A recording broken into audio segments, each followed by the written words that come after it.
Good evening. Our heartfelt thanks go out to all of you choosing to spend your evening with us, especially those daring enough to dive into the shadows with only the glow of your screen for company. If you're intrigued by the mysteries of the unseen, hit that like button and subscribe to OneDeepVoid to join our circle of the curious. Without further ado, let's begin. Who are you? My mom once shared a story from her youth. She said that one time, just being curious and thinking it would be a fun experience, she decided to play with a Ouija board with a group of friends. They asked some questions, but that was it, until the planchette started moving on its own without anyone touching it. Slowly, it spelled out, "I will follow you forever." Everyone panicked, and without knowing how to properly close the session, they just put the board away. A big mistake. Days after playing while watching TV with my grandma, my mom heard a noise from the kitchen. Ignoring it at first, she later decided to check it out before going to bed. In the kitchen, she encountered a dirty man with angry, large eyes who lunged at her, causing her to scream in terror. My grandma, who was behind her, only saw my mom fall backward and never saw the man. She tried to calm her, suggesting she might have imagined it. Things went back to normal for a while. On a trip to Laredo to buy merchandise to sell, during a bus stop, my mom went to the bathroom. Suddenly, everything around her darkened, and she heard the bathroom door lock from the outside. Terrified, she called for help, but people who were outside couldn't open the door. She felt dozens of rats running over her feet. She started screaming until she had no voice left. Minutes later, the light returned, the door opened, and everything was normal again, as if it had been a terrible nightmare. These strange incidents began happening more frequently, and the angry-eyed man kept bothering her, appearing unexpectedly. Where am I? Eventually, my mom started dating who would become my dad. Being interested in the mystical, he became a Freemason and helped her free herself from this entity through certain rituals. Sadly, my dad passed away in 2020. After his death, the paranormal events returned to my mom's life, showing that her protector was gone. Today, the entity still bothers her, appearing in dreams and sometimes manifesting materially.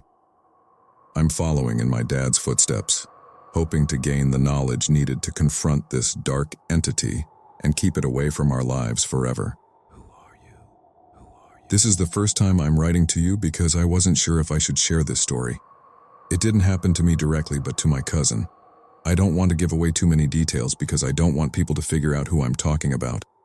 I hope you understand I want to keep my family's privacy safe. This happened when I was about 17 years old.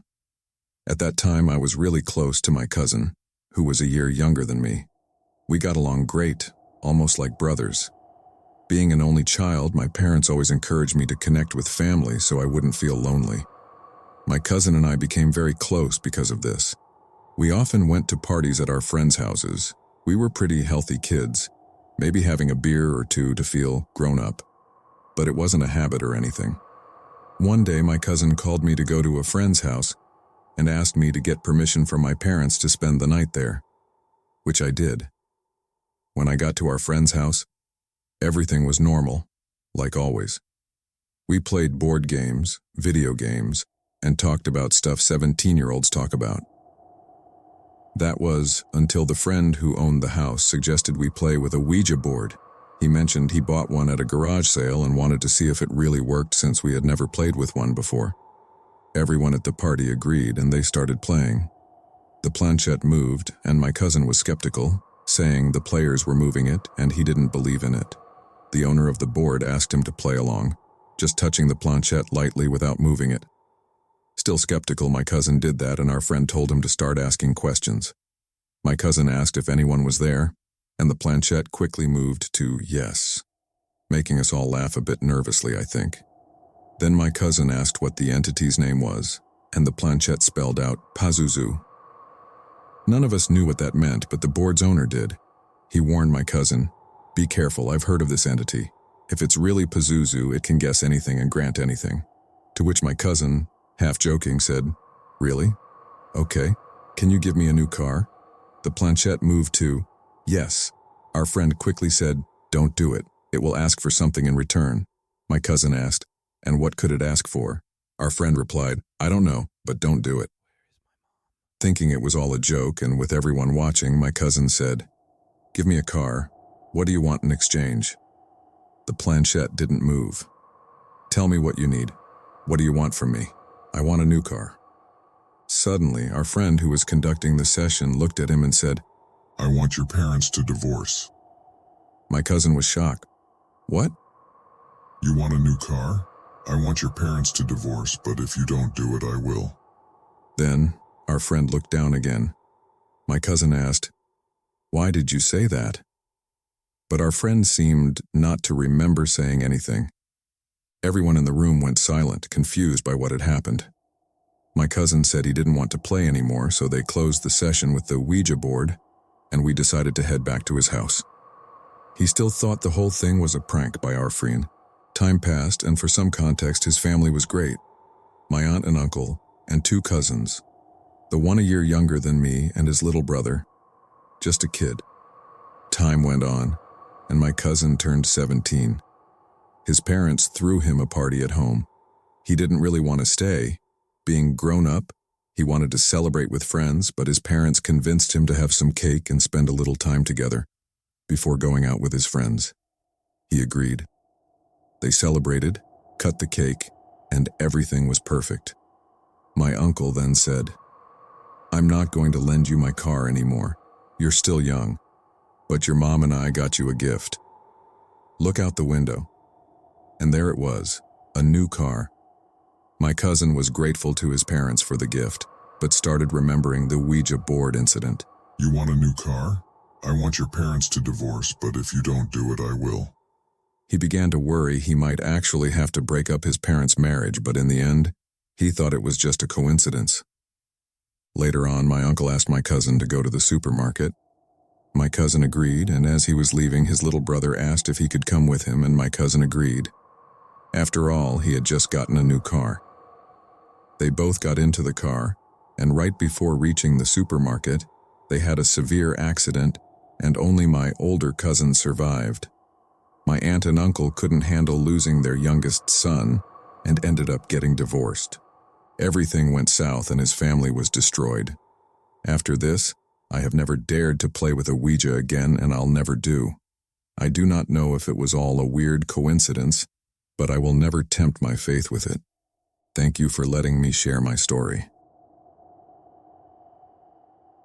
My name is Eduardo, and today I'll tell you a spooky story that happened to me when I was 10 years old.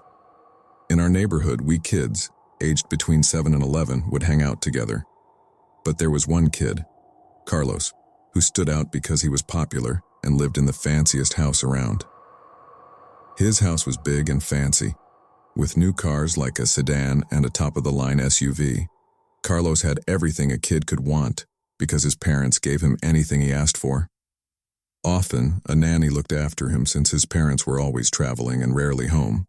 Despite this, Carlos didn't like being alone, so he often invited us over to play for hours. There was one room in his house that was always locked. His dad took the key with him. One day, after school, Carlos came to get me, super excited about a surprise. His parents were away, and the nanny wasn't home either. Taking the chance, he decided to open his dad's off-limits room, which was accidentally left unlocked. We went in and found it was like his own personal game room with a small bar, a pool table, and there were also guns, knives, crossbows, and similar stuff. In one corner, there was an altar to the Santa Muerte. But what caught our eye the most was an Ouija board made of bone. It was heavy and looked really well made. Luckily, my mom called, and I had to leave. By then, about 6 other kids had joined, and they stayed to play. The next day, they told me they used the Ouija board and contacted some kind of entity. The board answered their questions and moved without them touching it. They even took the Ouija board out to the yard to keep playing with it in the afternoons. Not long after, Carlos told me he couldn't sleep and was afraid of the dark. He looked tired from not sleeping, and sometimes didn't even go to school. He started to think it was all because of using the Ouija board. One desperate afternoon, Carlos smashed the Ouija board in his yard. All the kids there said they heard a crack and a terrifying scream. followed by a grayish smoke coming from the board. Scared, they ran away. After that, almost none of us wanted to visit Carlos's house. Rumors about strange noises, doors opening and closing by themselves, and shadows moving around the house became common. Eventually, Carlos's family moved away, and the house was left empty. One time we were playing soccer near that house when one of my friends kicked the ball too hard, and it flew into the yard through a small hole in the fence. He went in after the ball, and as we waited, we heard a terrifying scream. He ran out, pale with fear, yelling, "Run, he's there!" His brother, who also hung out with us, ran after him to find out what happened. That night, neither brother came out, and we decided not to go after that ball.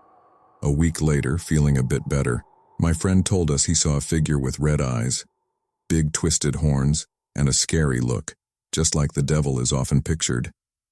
This experience taught me that misguided curiosity can have serious consequences.